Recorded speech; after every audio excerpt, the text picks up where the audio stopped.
Hey guys, I didn't get like much sleep, which is why I look all kittywampus and everything. But I am doing better, and thanks for your well wishes. I really mean that. I'll show you the two books I've been reading, because Loki has been doing this thing of bringing lost gods home. I know who these gods are, but he's like, look, they're kittens. Okay, this is Ghost Cats, the one I was telling you about by Dusty Rainbolt. Probably can still find it on Amazon, or I'm guessing eBay. eBay has a lot of used booksellers if you don't like Amazon. This one, if you suffer from depression or you really love cats, is kind of sad. I know what the cover looks like, but every kitty dies in this book. There are very few ghost cats that are like not associated with. Every story is kind of like Mary had a kitty, Mary loved her kitty, Kitty ran in front of a truck, and then Kitty came back as a ghost. Every story's kind of sad like that, or Kitty got cancer, or Kitty got bit by a dog, or Kitty went to cat heaven after investigating something. And I don't think it's funny the cats died. It's just, it's the whole book is sad because the cats, the cats all buy it or they wouldn't come back as ghosts. So be prepared to have tissues if you really love your kitties, because some of the stories are really sad. They even have a chapter devoted to what they think is sad, and I'm like, oh my god. It's like really sad. And then there's Cat Miracles by Brad Steger and Sherry Hansen Steger. They write like tons of Cat Miracle books. I like most of the stories in here. They have like the same problem the first book had, that it can get a little repetitive, like the stories kind of start to repeat and blend in, and sometimes they only gave you little tidbits of a story where I wish it would have, like, maybe instead of like giving me 8 pretty similar stories in a book, in a chapter rather, they would have just gave me one, with all the details. But it's a pretty good book. They're kind of all over the map religiously. Some of the stories are kind of Christian, some of them are New Agey, some of them are just spiritual, some of them maybe kind of sound pagan, but I'm not sure.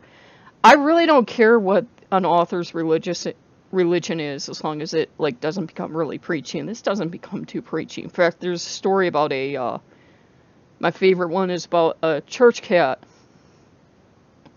reverend or whatever you want to call him, adopts a cat. And the cat starts going to church. Cat seriously goes and sits in the pew every day, goes to church. And everybody loves the cat until they have the Christmas pageant.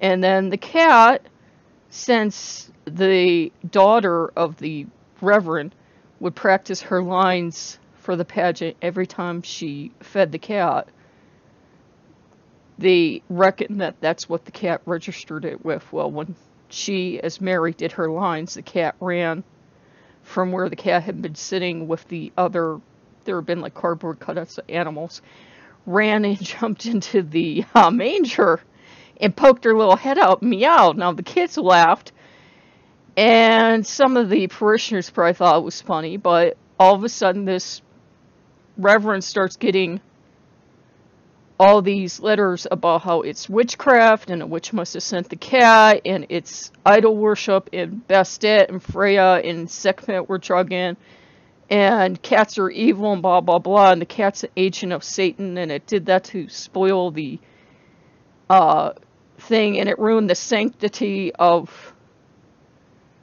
the manger. I'm thinking, wait a minute, that's idol worship right there, because I was taught as a Catholic, none of the stuff you use in a pageant is sacred. It's telling a sacred story, but the manger itself is not sacred. You don't start worshiping the manger and the cardboard cutout of Jesus.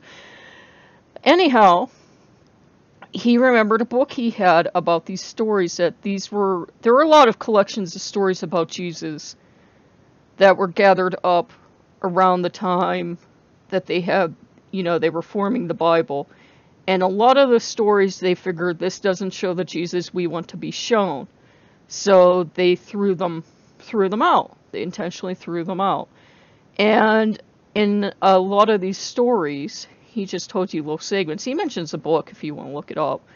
Um, Jesus was kind to cats, which back then, because they, as far as the Reverend could figure out, they wanted to distance themselves from the pagan religions, which is why cats were never mentioned, which is why you never see, like, too often jackals or anyone mentioned. They really want to be distanced from Egypt. Um, and Jesus was repeatedly kind to cats in these stories. He had like 3 different stories, like one where people were harming a cat, and he said no. And from his perspective, he said, all animals in all life were all brothers and sisters. You shouldn't be harming this cat. Now, it was never portrayed as vegan or anything in these stories, but he said you can't just like harm a cat. You shouldn't be hurting her because she's like your little sister. And he repeatedly showed kindness to animals, and he fed animals. So I'm like, well, that sounds more like how Jesus was actually supposed to be than like a lot of the stories. Horror stories they tell you in Catholicism. You survive being raised Catholic. You don't embrace it. Oh, dear Lord. I was Catholic at the time they used to have the full color footprints of the saints suffering, which you could never show to children today because it would be child abuse. But it was like people on fire, people poking their eyes out, people getting eaten by animals. It was pretty gory, and they made sure there was blood and flames and stuff everywhere. You think video games today are bad? They're nothing compared to what they used to show us children. But yeah, those are 2 really good books. And of course, Loki being Loki, he's like, well, if I give you something to do, I know you'll feel better. So he's been bringing in little lost gods. I know exactly who they are. I'm like, Freyr's not a lost god. Yes, he is.